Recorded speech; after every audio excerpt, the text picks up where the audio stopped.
Hello. This week will be a very venture capital forward kind of episode with a piquant. I don't know where I'm going with that, but it just seems like there's a lot of VC talk going around recently. Maybe it's because we just had Bend Venture conference last week. As I mentioned, I was down there for that. I did a full kind of recap piece that I will link up so that you can watch that if you're interested in more details about Bend Venture conference, like who won, like themes that were prevalent down at Bend Venture conference. Captured all that. Don't want to waste a lot of time with that. If you're interested in BVC and want more details, there's a video for that. So you can watch that. But the other part was I was getting into a lot of conversations with folks this week about venture capital, like local, how to raise, who to talk to, all those kind of things. And it dawned on me that I might not have the latest and greatest list of venture capital opportunities in Portland or in Oregon or like in the region to support startup founders. And so one of the things I like to do is like sometimes I like to look at things where I'm like, oh, I definitely know this. And then say, wait a second, maybe you don't know this at all. Maybe you're fooling yourself into thinking that you know this, or you've said this so many times that you believe that you know this.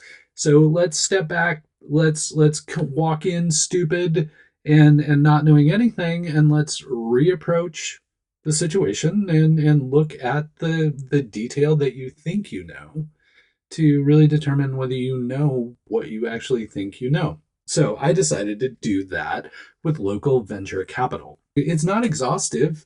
I might miss a few here and there. And if I do, let me know. Like that's what comments are for. Let me know who I'm missing.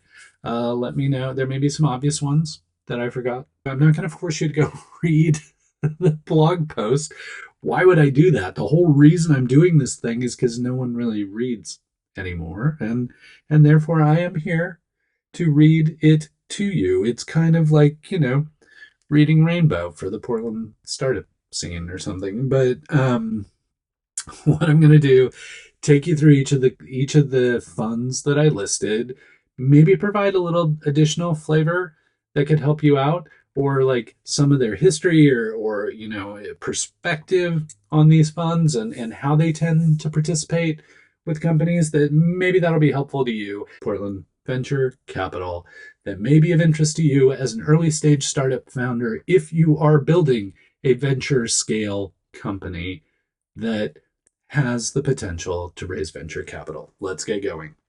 Cascade Seed Fund kind of came out of the Cascade Angel Fund and grew into a more traditional seed fund.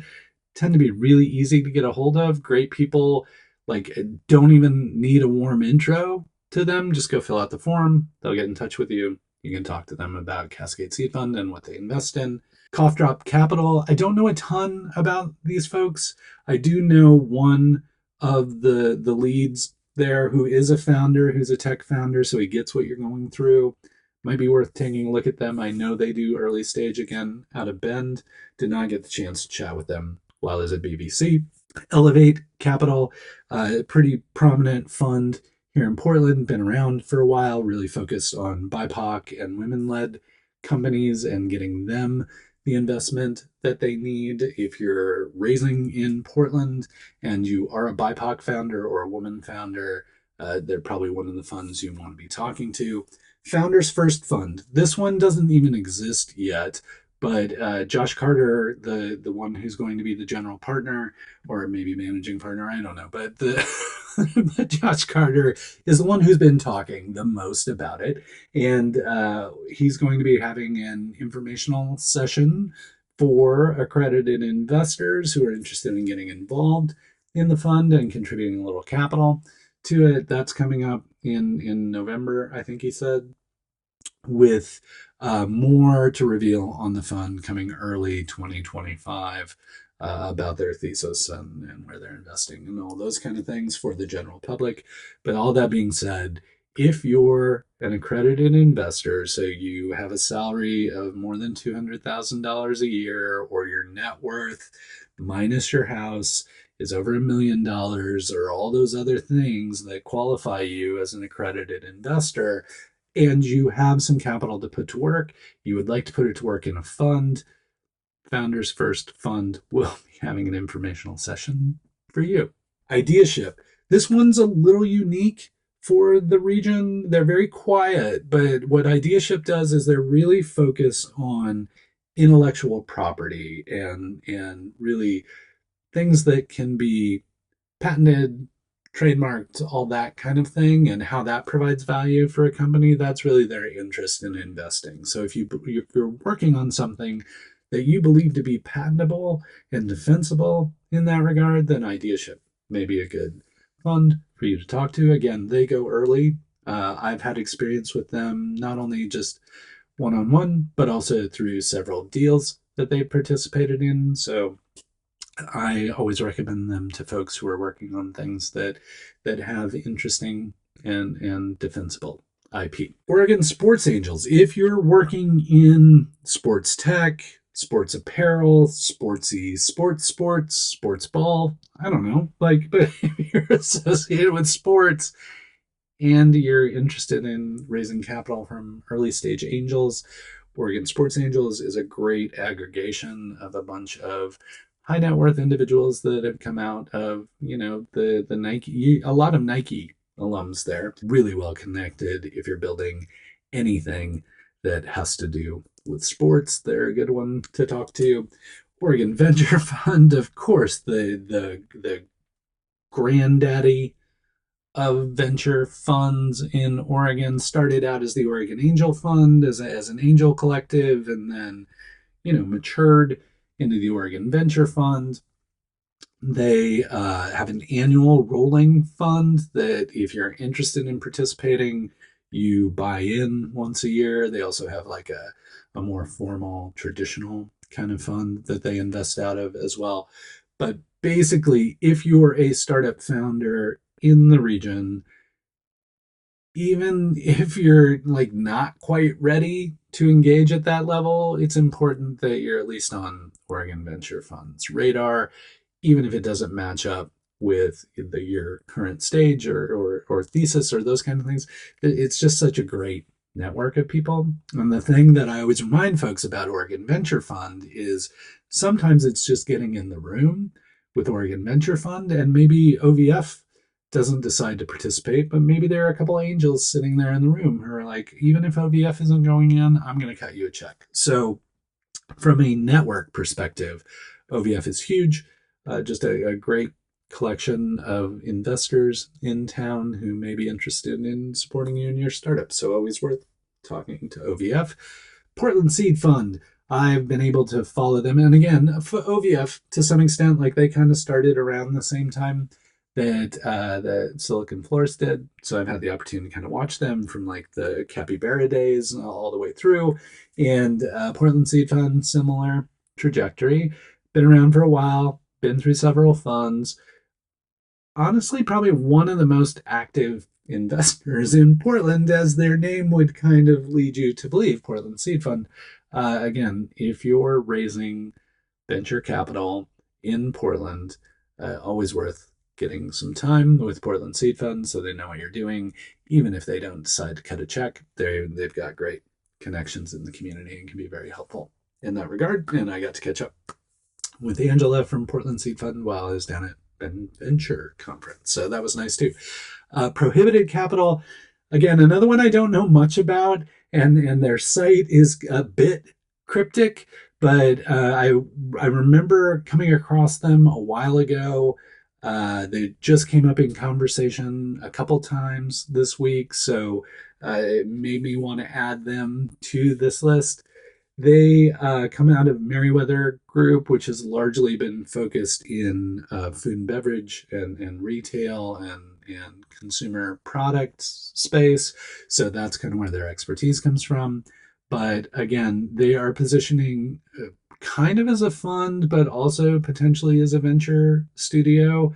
So if you're working in CPG or F&B or those kind of things, maybe worth talking to Prohibited Capital. Roadster Capital, another one of those that has been a work in progress for a while. Ryan had some good momentum prior to the pandemic, and then the pandemic happened, and then I was able to catch up with him not too long ago, end of last year, maybe, which is now long ago. But I see him from time to time. We just explicitly talked about the fund back then, and and they're raising a sizable fund and are going to be looking to put that capital to work. Obviously, I believe they had hit a close and were able to cut checks, but a pretty agnostic fund and new fund. So not a lot of portfolio activity to show currently, but really interested in kind of almost like ideaship. They're very interested in like hard technology, science kind of led startups. So if that matches what you're doing, it might be worth talking to Roadster. Rogue Women's Fund. They are focused on women led startups. They came out of Rogue Venture Partners, which was another fund that started around the same time as Portland Seed Fund did. They have since kind of, gone to other parts of the US. They used to be all kind of Portland folks, and now a lot of the leads have relocated. But Rogue Women's Fund continues to remain in Portland. Rogue Women's Fund was just part of the Show Her the Money documentary event that happened this week. So they're here, they're investing. If you are a woman building a venture scale startup, they are the first place you should talk to in town. Also, they have a really interesting program that if you're interested in VC or kind of learning the ropes, they have a program where you can participate as a fellow and kind of follow along with how they do the work that they do. So there are also opportunities if you're interested in the VC path with them. Seven Peaks Ventures out of Bend. I'm not sure that they're still active. They may be in one of those situations where they've raised their last fund and they're just managing the portfolio currently. I haven't seen a lot out of them. I didn't get a chance to run into anybody while I was down in Bend, which is where they're out of. But they were active for quite some time in the region, and there's always the potential that they choose to raise another fund and have more activity. But right now, I'm not convinced they're actually actively investing. Still, Seven Peaks is a great group of people with lots of great connections, especially in the Bend area. And as we all know, Bend has a lot of high net worth individuals just given the region. So they are always a good one to connect with if you just want to get more engaged with the investment community throughout the state, especially in Central Oregon. Stargazer Ventures, the founder of LegitScript, which did really well, continues to do well. Again, kind of quiet. I'm not tracking on a lot of their deals, but I try and highlight them because they're really one of those quiet, but a ton of potential as a participant in the venture community in Portland. So watching them closely, don't have a ton of experience with them, but always appreciate funds that have been started by founders because they just understand what you're going through and they've been through the whole venture capital thing. So even though I'm not terribly familiar with them, Stargazer could be a really good one to take a look at. The BFM fund, while started here, the management is not here actively day in, day out. They're focused on investing in Black-led companies and underrepresented founders kind of writ large. So if you match that persona and are building a company, they're a good one to talk to, like Elevate. So BFM Fund and Elevate play in a very similar space, and then Rogue Women's Fund is in that mix as well. Not that the other funds don't invest in companies led by women or BIPOC founders, but their thesis is not predicated on women and BIPOC founders the same way that Elevate, the BFM Fund, and Rogue Women's Fund are. So just some kind of targeting and alignment there to help you figure out the region and what folks are doing there. TIE Oregon Angels, long running angel group.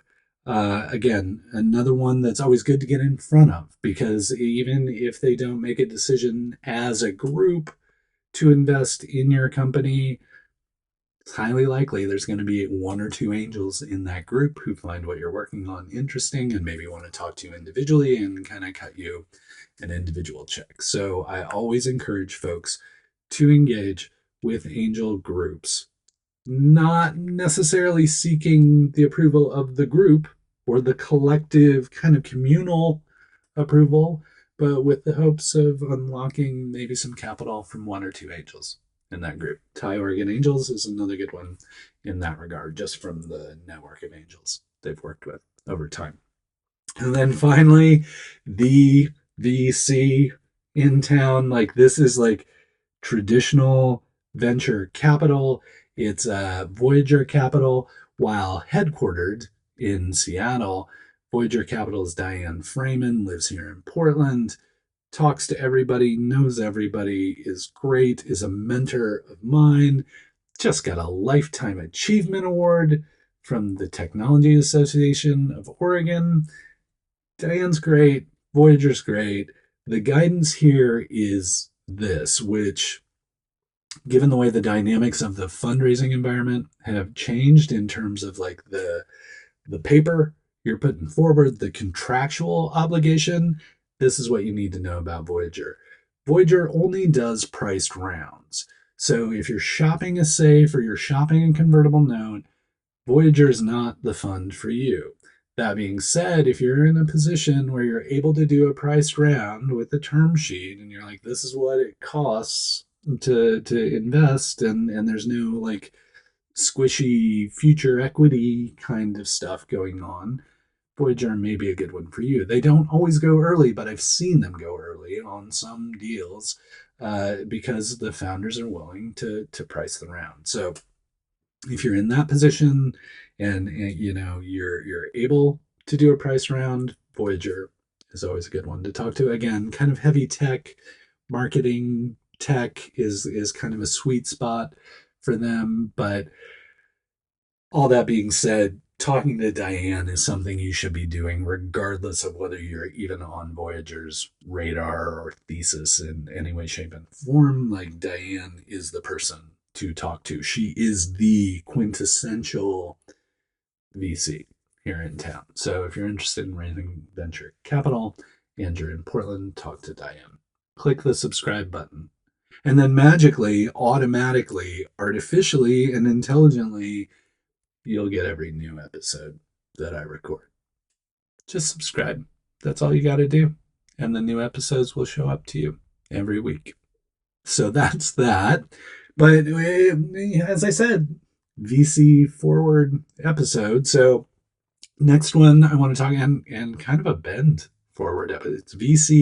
It's VC forward with a piquant bend flavor. The company Platformr announced that they had raised $2.5 million. Platformr, their basic, my oversimplification of what Platformr does is makes it easier for you to get on AWS. They just kind of streamline that whole thing and all the things and the stuff. And everybody's like, well, it's easy to get on AWS. Yeah, sure. If you're just building an early stage kind of thing, it's easy to get on AWS. But once you got all the different components and things and stuff of AWS, it can get really complex really quickly. And so that's what Platformr is here to help you do. That round was led by Oregon Venture Fund. Cascade Seed Fund also participated in that round. So it's all coming together, right? I'm telling you about all these VCs, and then here's Platformr. They got money from those VCs and happens to be in Bend. So I love it when a storyline comes together. I will keep an eye on Platformr and let you know how they're doing and where that's going. But just important to note, $2.5 million raise led by Oregon Venture Fund with participation by Cascade Seed Fund. So always nice to see local investors getting involved in local companies. So I know I'm kind of focused on the Bend and VC and BVC and all those kind of things. There's the whole venture and competition and that kind of thing happening. But another event that occurs outside of Portland that is still a potentially really valuable event for you is South by Southwest Pitch. If you're not familiar with South by Southwest, it's an annual gathering that happens in Austin, Texas. It originally began as a music festival, and then they added like movies, and then they added interactive, and interactive is really where the tech startups started to glom onto it.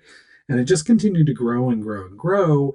And at one point, I don't even know how many years ago, 15 years ago, 12, I don't know. I've been working with them for more than a decade. They started this program called South by Southwest Pitch, designed to give early stage startups a presence at South by Southwest, an opportunity to pitch while all these amazing people were in town to see those pitches. And the deadline for that application is coming up very quickly, like next week.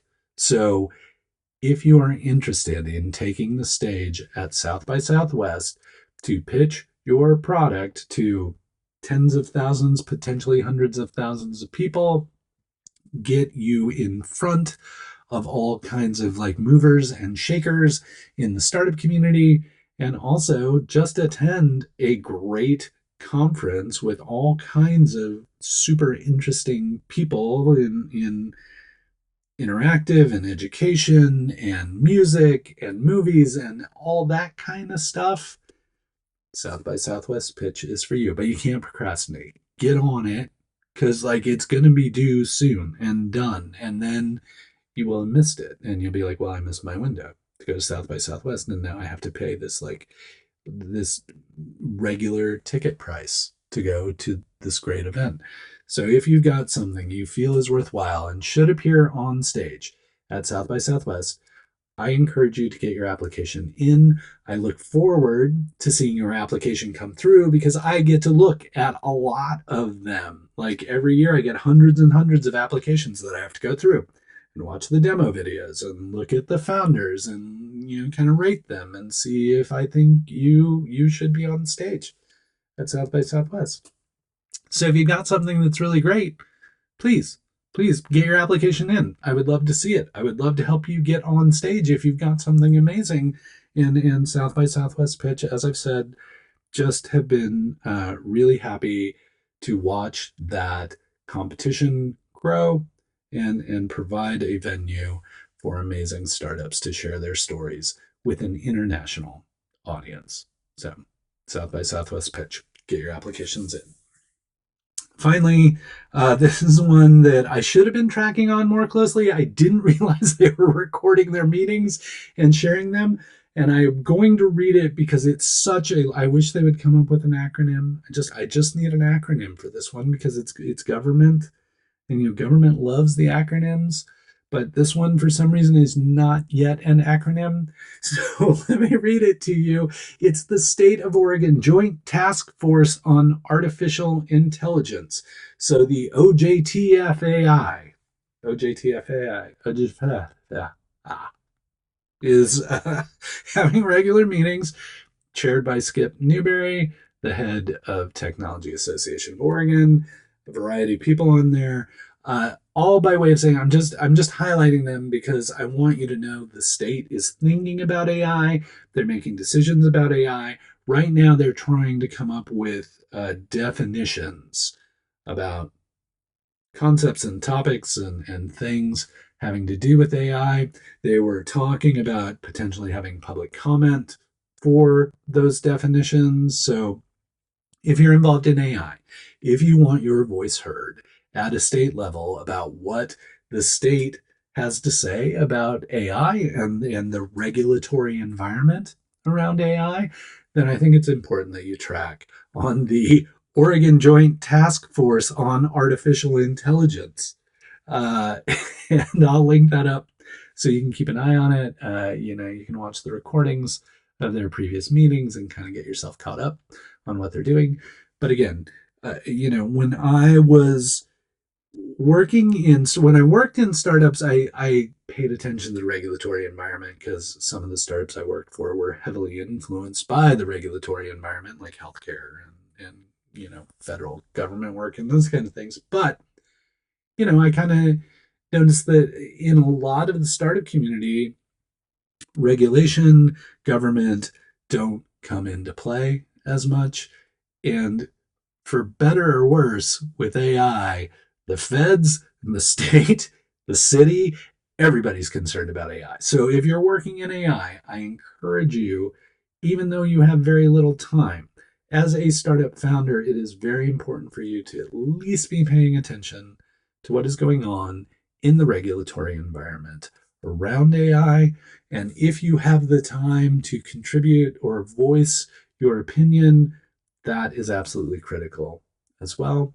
If you don't have time to do that, at least at the Oregon level, like Technology Association of Oregon probably does the best job from a regulatory kind of like legislative standpoint. Even AI Portland, which is such a great group of people who they've focused events on all aspects of AI, from creative uses of AI to product management uses of AI. Even they understand and are taking the time. They had our Senator Ron Wyden show up and talk about AI with their last gathering. So government is going to play a role in this. There will be regulations, there will be legislation. So, as a startup founder, please do yourself a favor. If you're working in AI, and who isn't, but if you're working in AI, please keep an eye on what's going on with this kind of stuff. And the Joint Task Force on Artificial Intelligence for the state of Oregon may be a good way to kind of like get better context about what's going on at a state level. Cool. Clearly, this wasn't AI because like AI doesn't stumble over its language as much as I do. But I really appreciate you being here. I hope all this was valuable. I hope that additional detail on the VCs and that kind of thing was something you can put to good use. Keep an eye on the regulatory environment for AI. And until we get the chance to chat again, please keep up the good work.